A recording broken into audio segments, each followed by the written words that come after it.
Maharashtra police दलाचा 65वा वर्धापन दिन शुक्रवारी साजरा झाला।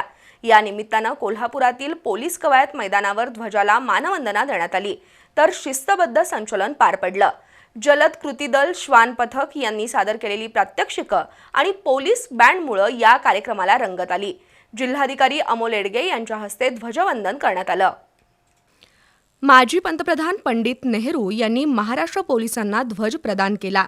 तो दिवस 2 जानेवारी 1961चा होता। या घटनेच्या स्मरणार्थ दरवर्षी 2 जानेवारी हा दिवस महाराष्ट्र पोलीस दलाचा वर्धापन दिन म्हणून साजरा होतो। या निमित्तानं कोल्हापुरातील पोलीस कवायत मैदानावर शुक्रवारी सकाळी संचलन झालं। सहाय्यक पोलीस निरीक्षक शीतल कोल्हाळ, उपनिरीक्षक आतिश म्हेत्रे यांच्यासह अंमलदारांनी मैदानात निशाण आणलं।